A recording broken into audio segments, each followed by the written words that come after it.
falei aqui, se cortar o cabelo, eu já estou te cortando, é um papel na sociedade. Toda a empresa tem um papel na sociedade. No mundo corporativo, esse é um grande problema que eu vejo no mundo corporativo, você está certo, cada um vai fazer um pequeno pedaço.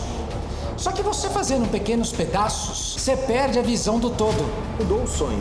Eles querem compartilhar a casa, compartilhar o carro. Eles querem viver mais do que ter. Sim. Então, nós aprendemos a viver o trabalho. Eles querem estar no trabalho, num trabalho que faça sentido. Muito bem, Mauro. Nós aqui, outra vez, conversando, refletindo, discutindo, discordando sobre... Às vezes concordando. O que a gente vai falar hoje? Hoje nós vamos falar de um assunto romântico. Romântico? Gestão de pessoas e cultura organizacional. Será que tem gente que se interessa por gestão de pessoas? Tem gente que sim, tem gente que não. Mas eu acho que tem assim... gente que finge que gerencia pessoas. Eu ia falar isso. Ninguém em sã consciência no mundo corporativo vai falar assim, não, eu não me interesso por gestão de pessoas. Todo mundo vai falar, não, pessoas são o nosso maior patrimônio. Todo mundo vai falar isso porque todo mundo quer um emprego. Mas será que é isso mesmo? Como é que funciona isso? Será que as pessoas se preocupam com pessoas? Vamos lá. Gestão de pessoas vai passar por gerenciar o desempenho das pessoas, cuidar do ser humano. Ninguém foi treinado, ninguém ensinou na administração, ninguém aprende na engenharia, ninguém aprende, sei lá, qualquer outro curso tradicional, a não ser psicologia, né? Quem estudou psicologia e tal, vai aprender sobre isso. Mas ninguém aprende nas suas matérias, nos seus cursos e nas suas disciplinas normais como cuidar do ser humano. Porque nós estamos falando aí cuidar de emoções, aflições, medos, expectativas, sonhos. Não, e o pior, né? O pior, até o psicólogo ele pode ter isso na grade curricular, né? Mas uma coisa é você estudar isso, ler, fazer trabalho, fazer TCC sobre esse assunto. Sim. Outra coisa é você viver dentro de uma organização, né? Que luta por lucro, porque se as nossas organizações não tiver lucro no final do dia, no final do mês, no final do ano, elas estão quebradas e aí você perde tudo. Então, eu acho que o grande desafio da gestão de pessoas é o seguinte, você tem que dar lucro sim, é agressivo o ambiente, não vai ficar melhor, o ambiente vamos dizer assim, árido, é agressivo, não vai melhorar e a gente tem que ser feliz com tudo isso. Eu acho que esse é o desafio. E sendo feliz, a gente vai produzir mais e sendo feliz... Tem uma coisa aí que a gente pode soar, quando eu ouço você falando, e aí pode soar assim, nossa, então o lucro, aquele... Ao monstro? É o monstro capitalista? Do capitalista, exato. Aí o pessoal vai pensar que eu sou comunista, uma coisa assim? Não é. Veja, não. A empresa, de novo, e eu sou obrigado a fazer esse lembrete, porque vão olhar para você, vão olhar para mim, vão ver multinacionais, corporações gigantescas. Quem conhece a gente talvez caia nessa pegadinha, ok? E eu quero lembrar do pequeno empresário, como o William, que é proprietário aqui dessa barbearia e tem aí uma equipe de barbeiros, cabeleireiros que cuidam de cada indivíduo que passa por aquela porta ali, na esperança de ficar menos feio, que nem você e eu, entendeu? Tenta vir aqui e ficar menos feio, ou melhor, ou vem se preparar para um casamento, por exemplo, ou a mãe que traz o filho para o primeiro corte, ou o senhor de 80 anos que passa por aquela porta para ter um momento de conversa e de beleza aos seus 78, 80 anos, entendeu? Quem passa por ali entra numa empresa. E o William e os caras que estão ali fazendo o seu trabalho, os barbeiros, os cabeleireiros, eles precisam pagar suas contas. Eles precisam ter a sua sobrevivência. Então, para fugir daquela tendência de falar de capitalismo mórbido e tal, não precisa ir tão nós estamos longe. falando de sustento, de sobrevivência e de um papel, do que eu falei aqui, se cortar o cabelo, eu já estou te cortando, um papel na sociedade. Toda a empresa tem um papel na sociedade. E eu penso assim, você foi longe, né? Você falou da barbearia. Agora eu e você temos empresas, então a gente sabe que os boletos continuam caindo e a gente tem que pagar. Tem que pagar. Então é isso. Então, é desse capitalismo, exato, e não de um capitalismo filosófico, colonialista e aquela conversa toda. A gente sabe que a gente precisa fechar no azul no final do dia, a gente precisa ganhar dinheiro, mas as pessoas precisam ser felizes também. Exato. Então eu acho que esse é o ponto. Mas não, eu penso assim, não ser feliz por ser feliz, uma ideia romântica, mas a gente sabe que a pessoa feliz, ela tem engajamento, que é uma das coisas que mais se fala dentro do mundo corporativo. Então, você chama a pessoa para trabalhar no sábado, você chama a pessoa para trabalhar no domingo. Ela vai aceitar ou não, vai depender muito desse engajamento, sabe? Lógico que tem a premência do dinheiro no bolso, mas muita coisa ela faz porque ela está engajada, ela acredita naquilo. Sim, ela adquire valores éticos e morais. E aí, falando de ética e moral, eu vou lembrar Cortella, e se eu falar errado, Cortella que me perdoe. Ética, né?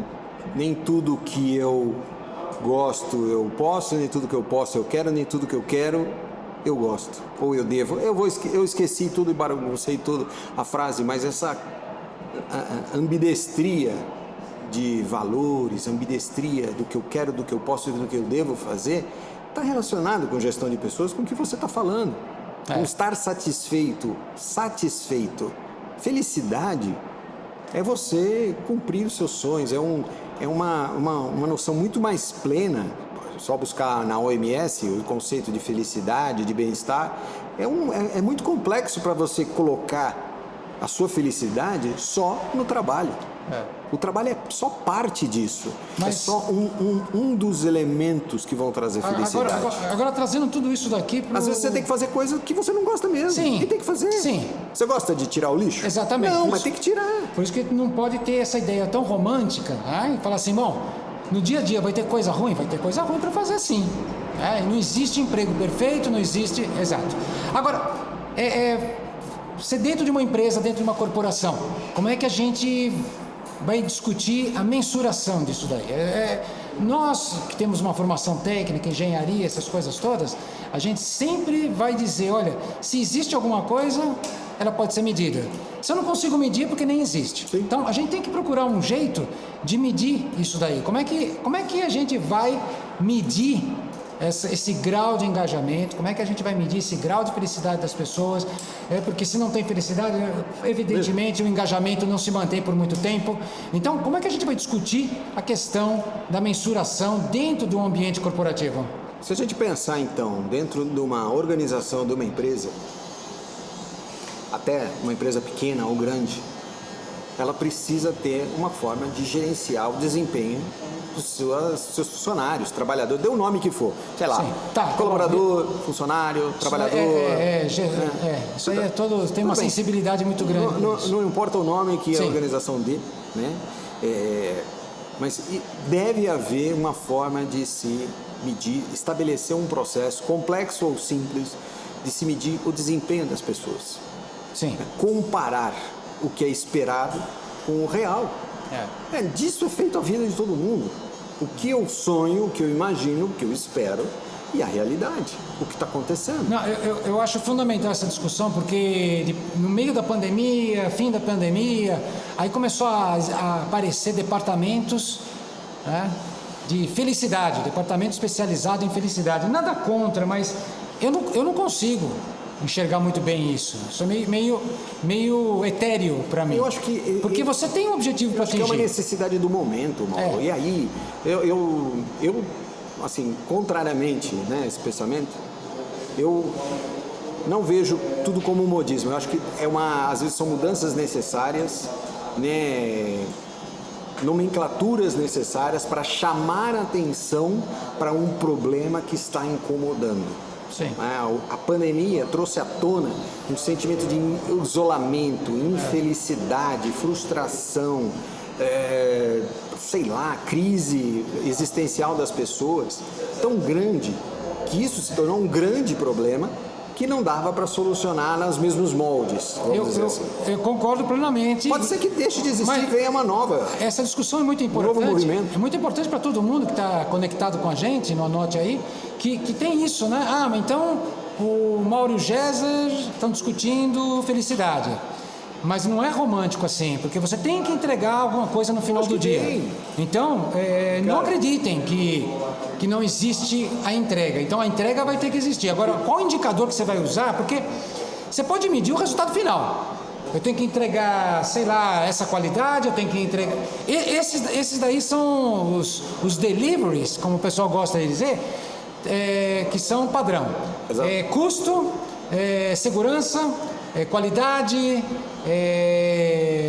a logística. Então isso aí tem um monte de indicador. Não é desses indicadores que nós estamos falando, porque você pegar qualquer empresa por aí, esses indicadores todo mundo tem. Só que eu digo que esses indicadores são indicadores finais. Sim. O que eu sou assim louco pelos indicadores in process. São aqueles indicadores que levam a esses indicadores. Quer dizer, quais são os indicadores intermediários? O que eu tenho que fazer intermediariamente para chegar no famoso custo, que esse é o grande indicador, né? Pode falar o que for. Faturamento. Se não deu lucro, acabou. Morreu. Lucro. Então, esse indicador nós não vamos discutir aqui. Porque isso daí Mas o problema é... O que a gente vai... Como é que o indivíduo entende qual é o seu papel no lucro. Exatamente. E tá legal porque entender o lucro papel paga o salário dele. Sim, mas entender o papel dele e ser feliz. Exato. Eu nem diria o ser feliz, né? Vamos colocar Estar satisfeito. Estar satisfeito, eu diria assim, não entrar num burnout, não entrar no estresse, porque felicidade parece aquela coisa de Alice no País das Maravilhas. Não, menos que isso. Se você chegar em casa sem burnout, se você chegar em casa sem estresse, se você conseguir dormir, poxa, a vida ficou muito boa. Então, o que a gente tem que fazer? Como é que a gente tem que medir esse in-process, esse intermediário? Eu acho que é isso que a gente tem que discutir com o nosso pessoal. As coisas têm que ficar claras. Ou seja, quais são as expectativas e quais são as entregas. Nós falamos aqui tudo, já discutimos todos esses pontos. O que é esperado e qual é a entrega? Qual é a minha contribuição? Veja, eu tenho um prédio para construir. O eletricista, ele não constrói o prédio sozinho, ele vai fazer a parte elétrica. O encanador vai fazer a parte hidráulica. E o pedreiro vai construir a parte estrutural. O cara do concreto vai entregar o concreto. Então, veja, cada um tem o seu papel. Qual é o resultado final? Um prédio habitável e seguro. Mas cada um teve a sua contribuição, cada um entregou um pedaço daquilo e tem que entregar bem feito. E tem que entregar no prazo. E tem que entregar adequadamente, conforme o especificado. Eu concordo com você, mas imagine só um devaneio aqui. Tá? No passado, você mandava fazer um móvel. Vou fazer um armário para mim. Aí tinha um cara que pegava madeira por madeira, ia na tua casa, media, tal, fazia tudo sob medida, tal. No final, esse profissional, ele tinha o prazer de dizer, eu fiz. De ponta a ponta. Ele, desde o começo, ele mediu, comprou madeira, fez, tal. Então, ele consegue ver claramente o resultado final do trabalho dele. Ele tem orgulho sobre o trabalho dele. No mundo corporativo, esse é um grande problema que eu vejo no mundo corporativo, você está certo, cada um vai fazer um pequeno pedaço. Só que você fazendo pequenos pedaços, fazendo pequenos pedaços, você perde a visão do todo. E você deixa de ter aquele orgulho. É como um carro feito na linha. Você olha um carro saindo na ponta da linha. Não, eu ajudei a fazer o carro. O que você fez? Não, eu fui responsável por desenhar o para-choque traseiro, a fixação da placa de licença. É um caso real. Eu trabalhei, eu fui responsável por fixação da placa traseira, que é diferente da fixação da placa dianteira. Então, poxa, tem engenharia aí. Mas quando você faz isso, é difícil de você falar assim, nossa, eu estou orgulhoso. É porque você fez um pedaço tão pequeno que ninguém vai perceber. Então, aí você perde esse prazer todo. Então, é difícil você, fragmentando as tarefas, fazer com que as pessoas tenham um orgasmo na hora que você lança o produto, porque ele não consegue ver o todo. Mas aí não é difícil. Porque quando você fala de definir a expectativa e a entrega, você precisa justificar. Ninguém faz as coisas no automático, ninguém deveria fazer as coisas no automático. E aí que está o problema. As pessoas precisam entender a sua contribuição, o porquê eu estou fazendo alguma coisa, porquê aquela entrega, aquela fixação da placa traseira é importante. Eu preciso entender, e quem está distribuindo as tarefas ou me avaliando, provavelmente a minha chefia, precisa ter a capacidade, a competência de me explicar o porquê. Por que a minha contribuição é importante para o todo? Qual é a minha relação no final do tudo? Não tem como avaliar o desempenho da equipe, não tem como ser bem avaliado se você não explica o porquê daquelas coisas estão sendo feitas e a importância daquela métrica, daquele indicador de desempenho, daquele projeto individual da pessoa, daquelas competências que ela tem que desenvolver, do trabalho em equipe, da capacidade de comunicação, da empatia e tudo mais, todos os softs, hards e powers, skills que ela tem que desenvolver, o porquê ela está fazendo aquilo. Vai da competência do representante da empresa explicar esse porquê. E vai da pessoa, do indivíduo, entender o porquê também. Porque se não houver essa compreensão mútua, esquece gestão de desempenho. Não, o que você falou é muito legal, porque eu trabalhei em momentos no mundo corporativo onde você fazia o famoso deployment dos metrics. Fica tudo bonito em inglês, né? Quando você fala em inglês, fica uma beleza. Desdobramento dos indicadores. E aí o que acabava acontecendo é que esse desdobramento era quase que um desdobramento matemático. Então você fala assim, bom, o carro inteiro é 100%, a gente trabalhou em indústria automobilística, o carro inteiro é 100%, eu cuido de chassi, na verdade a minha parte do chassi é o amortecedor, então do total de não sei quantos pontos, aí você vai dividindo, pronto, então a minha responsabilidade é melhorar a qualidade na questão da fixação do amortecedor, bababá. Então vira um negócio matemático, e aí você, ok, eu tenho o meu indicador, não tem problema, eu tenho meu indicador, eu sei o que eu tenho que fazer e faz.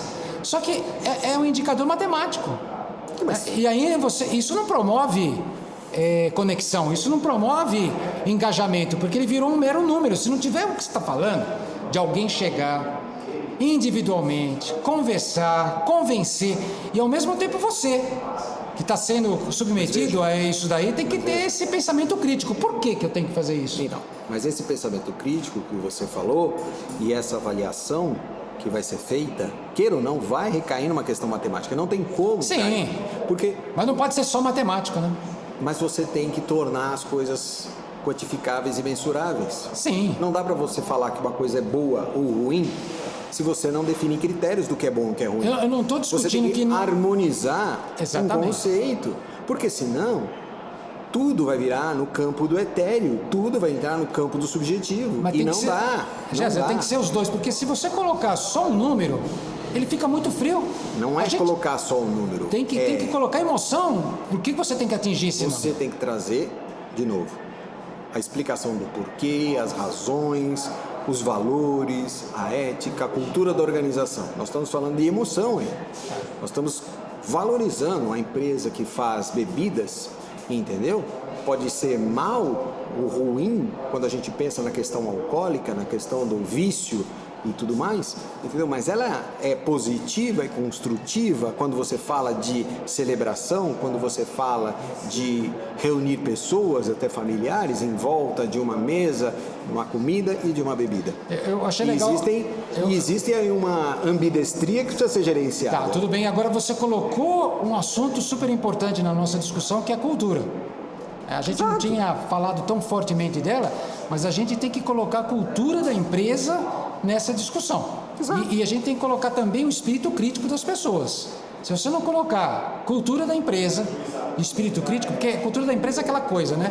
Você vê o iceberg, você só vê a ponta do iceberg, que é os procedimentos, bababá, aquela coisa formal. Mas embaixo da água fica 2/3 da cultura corporativa. Sim, dos valores, da exatamente. ética. E a maior parte deles não são escritos. A maior parte deles são acordos não verbais. sequer verbal muito menos escrito. Sim. Mas são coisas que as pessoas, de uma maneira intuitiva, de uma maneira automática, acaba seguindo. Veja, se você pegar uma empresa que foi fundada por italianos, ela vai ter uma filosofia italiana, da cultura italiana. Se você pegar uma empresa que foi fundada por franceses, ela vai ter uma filosofia francesa. Se você pegar uma empresa americana, vai ter a filosofia americana, e assim sucessivamente. E você acha que isso não vai influenciar a cultura da organização? Lógico que vai, e tem que influenciar. É natural que influencie. Natural, não influencia a minha casa. Mas eu concordo, mas Os meus relacionamentos, a minha cultura e tudo que a minha origem vai influenciar. E é normal. As pessoas têm que dar espaço para a cultura. Primeiro, que a cultura do fundador e toda a história que existe depois da fundação é a mesma cultura do mundo que está mudando constantemente. Então, a cultura corporativa tem que mudar também. Ela tem que se adaptar, tem que se preparar para tudo isso. Porque o ser humano que está chegando nas empresas tem outras aspirações. Então, não adianta ser Taylor e Fayol hoje em dia. Mas veja, vamos lá. Nós falamos de cultura, nós estamos falando de gestão de desempenho, de felicidade, de satisfação das pessoas, ok? E do papel do diálogo e da concordância, né, entre valores, cultura e expectativas das pessoas. Então, vamos fazer uma conexão então. Como é que eu asseguro tudo isso desde o princípio? Porque não adianta querer avaliar o desempenho das pessoas se você contratou uma pessoa que jamais poderia sobreviver naquele ambiente onde ela foi inserida. Sim. Como é que você vai avaliar se a pessoa teve boa uma performance se ela não concorda com os valores, com a cultura da organização? Não dito. Sim, exatamente. Eu não concordo, por exemplo, uma pessoa, não eu, mas uma pessoa que não concorde com bebida alcoólica ou não concorde com o cigarro. Como é que ela vai trabalhar numa indústria de bebidas alcoólicas e numa indústria de cigarro? O caso que você está citando aqui é muito emblemático e é muito didático, sensacional. Mas essas contradições, elas costumam acontecer em um nível muito mais sutil. Eu já ouvi muita gente falar assim, nós que trabalhamos em qualidade, aí você conversa com um analista de qualidade, que está longe lá do gerente de qualidade, às vezes ele não consegue entender, a gente já passou por isso, ele não consegue entender certas decisões que a empresa toma. Sim. Por quê? Porque às vezes ele é muito cartesiano, está aprovado, está rejeitado. E está tudo certo, porque ele é um analista, exato. Ele tem que pensar assim, quando ele vê, e nós fomos assediados por isso, pelas culturas das nossas empresas, e muitas vezes a gente teve que ceder, falar ok, é assim, entendi, e vamos em frente. Tem que dosar e balancear o peso das riscos, os riscos que a gente está tomando. Esse analista, ele olha para tudo isso e fica atônito. Ele fala assim, caramba, o meu gerente, o meu diretor, eu pensei que ele ia enfrentar o sistema e tal, e não fica claro para ele por que a gente fez isso naquela época. E eu acho que na nossa época, para agora, aumentou essa expectativa. As pessoas querem entender. No mundo atual que nós temos uma massa de jovens. Jovens, quando eu falo, 30 anos já, né? Não jovens de 15, sim. Os de 15 mais, mas de 30 anos que não querem mais ter o próprio carro, já mudou o sonho. Eles querem compartilhar a casa, compartilhar o carro, eles querem viver mais do que ter. Sim. Então, nós aprendemos a viver o trabalho. Eles querem estar no trabalho, e num trabalho que faça sentido. Ok? Então, e esse sentido, ele nasce na contratação. Concordo. Não se avalia desempenho de uma pessoa se você não tem claramente, no momento de que você pede a pessoa em matrimônio, e aí eu estou falando como contratante, empresário ou contratante, você pede a pessoa em patrimônio e não explica para ela quem você é, o que você faz, quais são os seus sonhos e qual é o papel dela nessa relação. Eu concordo que para começar o jogo tem que ser claro nesse momento, né, da contratação, e manter isso, né? Manter, porque a organização é dinâmica, e as situações que as empresas vivem, sempre viveram cada vez mais, elas são situações complexas, são situações contraditórias. E a gente vê o VUCA, a gente vê o BANI, e às vezes a gente lá tem termos como Explica, ambíguos, né? Explica o incertos, a fragilidade do ser humano, né? O VUCA e o BANI estão sempre falando sobre isso. As pessoas não são lineares. Não espere que qual que é a expectativa do analista? E eu entendo completamente. Ele quer ver o líder dele sendo linear. A decisão que ele tomou semana passada, ele tem que tomar similar a semana que vem. Não é assim a vida. É porque ele é um ser humano. Exatamente. Ele é um ser humano e o mundo está mudando. Assim como um ser humano não entra 2 vezes no mesmo rio, porque ele não é igual e o rio também é outro. Sim. Então, como é que você vai tomar sempre o mesmo tipo de decisão? Não vai tomar o mesmo tipo. E isso não quer dizer que o líder é um líder fraco, né? Ao contrário, né? Não é um líder fraco. Mas você precisa explicar para essas pessoas que estão numa posição, que anseiam chegar lá, que estão trabalhando para chegar lá, que não é uma questão, não é um ponto de fraqueza. É simples. É o mundo que é assim. É simples. O indivíduo precisa olhar que do outro lado da cadeira, representando a empresa, que é um ser, né, onipresente, a empresa, a organização. Quem representa a empresa é um ser humano também. Exatamente. Do outro lado, que é falho, que é ambíguo, que tem problemas. Num mundo que de um dia para o outro veio uma pandemia e põe todo mundo preso dentro de casa por 2 anos, completos, isolados, ou no dia seguinte explode uma guerra porque o outro quer o carvão e o petróleo do outro, ou o outro decide anexar um outro país porque ele acordou de manhã e fala assim, eu preciso do petróleo daquele outro país ali. É isso. Então, essa ambiguidade esses conflitos, eles surgem de um dia para o outro.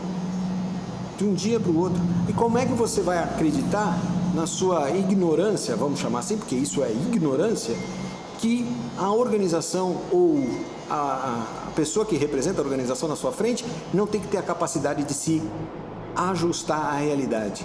Quando entra uma geração nova no mercado de trabalho, a empresa precisa se adaptar a essa nova geração, exatamente, respeitando a geração anterior. Precisa haver um equilíbrio.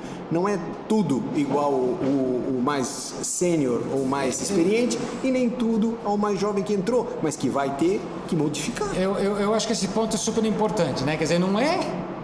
Porque tem uma certa idolatria às novas gerações. Uau, né? Os novos, jovens, eles são lindos, eles são maravilhosos, etc, etc. E em parte é verdade, tem muita coisa boa. Queimem os velhos. Ele é muito bom. Ele tem muita coisa boa, realmente, muito conhecimento, etc. Conhecimento que a gente não tem, mas ele já tem. É no meu tempo que era legal. Eles estão trazendo. E do outro lado, você tem um monte de gente que, de uma certa maneira, levou a organização a estar como está agora. Tudo bem, sobrevivemos. Então é um pouco de ceder os dois, e não de falar assim, nossa, agora vamos ter que formatar uma empresa de 200 anos, porque chegou uma nova geração, que aí tem os vários nomes, né? Millennials, Y, sei lá, um monte de... E a geração cinza está aí ainda. Eu não vou... Exatamente. O Brasil é um país de velhos. Saiu a pesquisa do IBGE. Está envelhecendo. Envelheceu. Tem menos jovens do que velhos. E a idade aumenta. Quer dizer que essa massa de pessoas, ela não vai ser suportada pelo sistema previdenciário que o Brasil tem. Isso é uma grande discussão. Não vai uma mesmo. Grande discussão. Mas esses jovens também não vão achar justo sustentar essa grande população que está envelhecendo. Ou seja, há uma mudança estrutural que tem que ser feita na cabeça das pessoas, mais do que na sociedade ou nas empresas, é na cabeça das pessoas, que jovens e mais velhos, se tem a sua capacidade de trabalhar sendo jovem ou sua capacidade de trabalhar sendo mais velho, precisa ter espaço e precisa trabalhar em conjunto. Exato, vai ter que ceder cada um pouquinho e vai ter que chegar num ponto E comum. as expectativas de cada um tem que ser diferente. A do jovem aprendiz ou do idoso mais velho precisa ter essa capacidade de se haver uma combinação desses dois. Agora, então, a gente precisa balizar toda essa nossa conversa para que não fique poesia, que não fique filosófica, né? Todos nós somos medidos pelo nosso cliente. E todo mundo tem um cliente. Então, quando a gente fala assim... Externo ou interno? Exatamente. A gente fala assim, o cliente pode ser que determine a maneira de medir. O resultado externo pode ser uma série de decorrências dos clientes internos. O cliente interno são formados por pessoas. O cliente interno talvez não esteja engajado, não esteja feliz. Então, não existe mundo corporativo se você não olhar o cliente. Exato. Acho que esse é o ponto. Nós começamos falando de gestão de pessoas, né? A forma de medir, mensurar, né? Tornar métricas de avaliação da gestão de pessoas que vão estar atreladas a uma cultura da organização e ao propósito daquela organização, né? Na sociedade.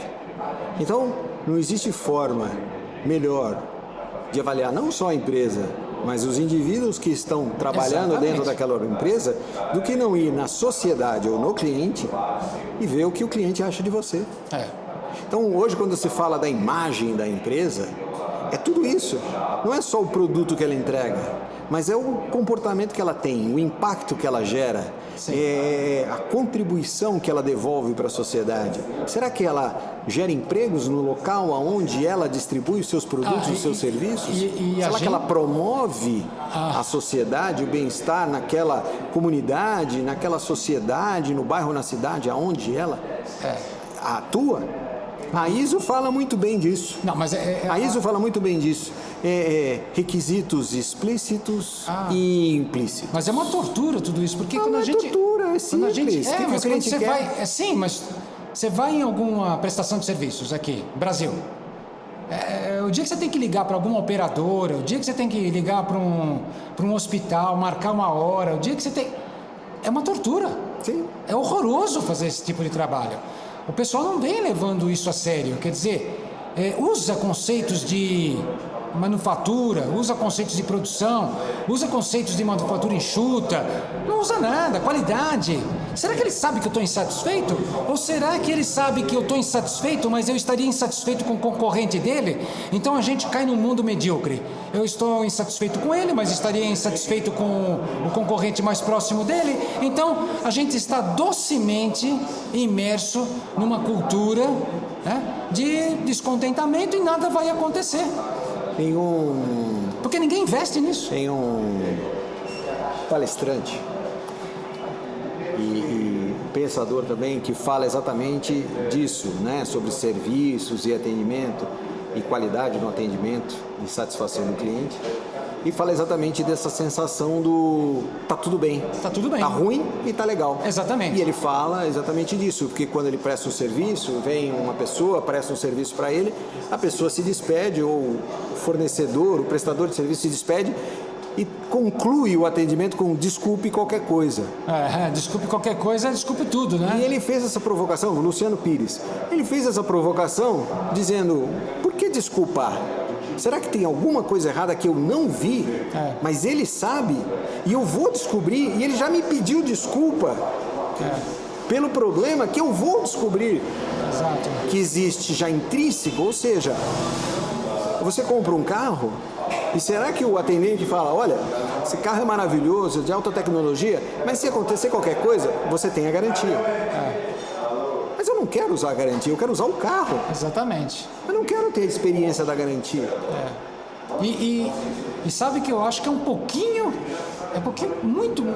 muito mais complicado quando a gente começa a pensar nessas comparações, né? Porque se todo mundo joga o jogo da mediocridade, eu não vou colocar um centavo a mais para melhorar, porque o meu concorrente também é medíocre. Que legal, nós somos medíocres juntos. A gente está ganhando dinheiro, ele ganha a parte dele, eu ganho a minha. Então nós nos abraçamos nessa doce incompetência e vivemos assim, sabendo que a engenharia, sabendo que nós poderíamos ter um monte de outras ferramentas e fazer uma coisa muito melhor. Mas eu não jogo, porque ele também não joga, então tá tudo certo. Eu me comparo, eu faço benchmark. Exatamente, faço um benchmark e aí eu falo assim, legal, eu estou no mesmo nível de incompetência do meu concorrente, então tá tudo certo. E não é isso que a gente precisa. E pior, agora a gente vem com inteligência artificial, agora chama inteligência artificial tudo.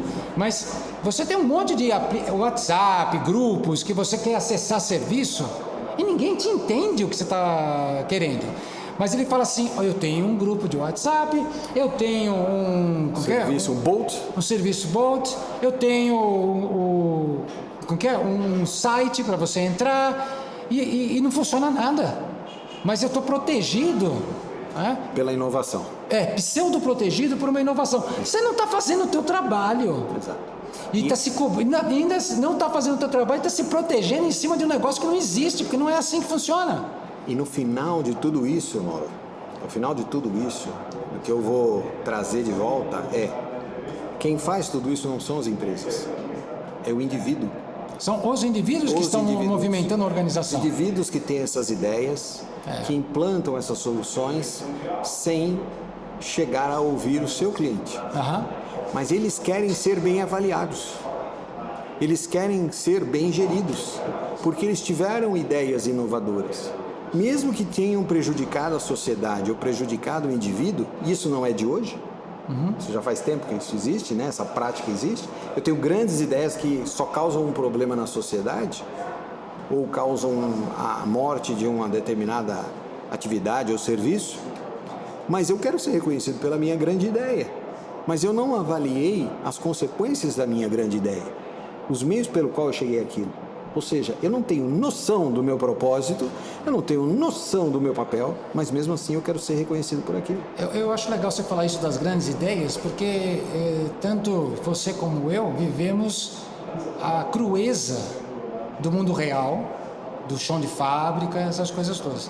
Eu tenho uma certa alergia a grandes ideias, sabe? Porque eu sempre quero validar essas grandes ideias, porque o que aparece de gente com grandes ideias, o que aparece de startup inventando coisas, sabe? Eu falo, será que, primeira coisa, será que é execuível o que está falando? Será que é feasible, usando inglês, né? Sempre em inglês é bonito.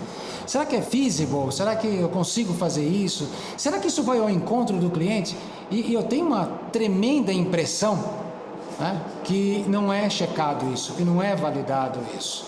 Então a gente vive, sabe, esse mundo onde as coisas aparecem pessoas de ideias brilhantes, e essas pessoas de ideias brilhantes fazem um bom marketing pessoal, e às vezes essas boas pessoas, essas ideias brilhantes dessas pessoas brilhantes viram CEOs brilhantes, e as organizações vão capotando, e startup quebrando, e falta de responsabilidade dessas grandes lideranças. Eu tenho um arrepio sobre isso, tenho uma alergia sobre isso. Porque falta conselhos, bons conselhos, saber ouvir e entender que existem erros, aprender com o passado. Vamos dar um exemplo muito claro. Provavelmente o pessoal vai achar que nós estamos falando de inteligência artificial, mas eu vou dar uma provocação. A energia nuclear é fantástica, é limpa, inclusive. Só que numa bomba, ela não ajuda a sociedade. E ela não é uma discussão que a gente teve agora da inteligência artificial. Já faz algumas décadas essa mesma discussão existe. Boas ideias aplicadas de forma errada. Os indivíduos, você falou bem, os indivíduos precisam entender qual são o seu papel. E aí é interessante o que você falou. Isso é bacana porque reforça a importância dos conselhos, né? E um conselho combativo, um conselho que tem coragem de falar, é complicado também, porque a gente vê um monte de exemplos que afetam a ecologia do país, afetam a sustentabilidade do país, de grandes empresas, que a gente já viu as barragens caírem por aí, etc. Então você fica pensando, caramba, né? Todas essas empresas têm conselhos, essas empresas, e por que não funciona? Quer dizer, o mesmo mal que assola as empresas, a mesma doença que penetra pelas corporações, que penetra pelas organizações, que penetra as universidades, essa mesma doença, ela afeta o conselho, se você bobear. Vai afetar todo mundo. Afeta todo mundo. E aí você tem o quê? Um conselho servil. Eu estou ganhando, estou prestando um trabalho, e aí você não vê... o conselho tem que ser combativo, né? Que está em perfeita harmonia com uma ideia exclusiva. Eu acho Mas isso é conversa para mais uma. Mas eu acho que nós somos bem, né? Acho que é uma boa discussão. De novo, né? Que vale uma vida sem reflexão. Acho que as pessoas não vão aprender nada com a gente. Com certeza não é aqui que vão aprender. Não. Mas fica aí, pelo menos, uma provocação. Uma provocação, uma ideia. E a gente, para ser justo, precisa começar a agradecer. Quem a gente agradece hoje, Géser? A gente agradece a Weekend, turma da Weekend, que está nos ajudando com a gravação aqui de todas essas bobagens que nós estamos falando. Gabriel e Murilo? Gabriel e Murilo, obrigado mais uma vez. Agradecer também ao Anderson. O Anderson, nosso produtor. O cara tem uma paciência infinita com a gente, porque a gente é indisciplinado. Quem mais? E agradecer a Chaplin. A barbearia. Ao William. O William da Chaplin. De repente o William está por aqui, a gente pega ele em algum lugar. A gente tira uma foto com ele no final. Isso, agradecer, cedendo aqui o espaço para que a gente faça a gravação mais esse episódio aqui. E lembrar das nossas redes. Não, então, eu ia falar isso. Se o pessoal ficar com saudades da gente, supondo que eles gostarem, supondo que eles fiquem com saudades. Então o cara fala assim, eu não aguento de vontade de ver o Géser e o Mauro antes do próximo capítulo, né? Antes do próximo programa. O que esse pessoal pode fazer, Géser? Acompanhe a gente nas redes sociais, vão estar aqui na descrição do vídeo, vão estar todos os links, LinkedIn, Instagram, YouTube, todas as redes sociais aí, nós vamos estar postando e dando continuidade a essa discussão. Mas não só essa discussão, mas também dando continuidade ao nosso trabalho. Agora supondo que a saudade seja mais intensa, será que eles conseguem contratar a gente para palestra, para curso e para coisa assim? Será que eles conseguem contratar a gente? Se vocês entenderem que esses dois indivíduos aqui podem contribuir para você como indivíduo também e contribuir para a sua organização, tanto o Mauro quanto eu, temos as nossas empresas, trabalhamos com as palestras, trabalhamos com consultoria, trabalhamos com formação, treinamento, mentoria, coaching, resolução de problemas. Você sabe que agora eu fico mais tranquilo, né? Porque eu sei que o pessoal não vai morrer de saudades. Não vai morrer. É só procurar a gente. É só procurar. É isso? É isso aí. Então tá bom. Até a próxima, Mauro. Obrigado, Géser. Valeu. Até mais. Tchau, Valeu, pessoal.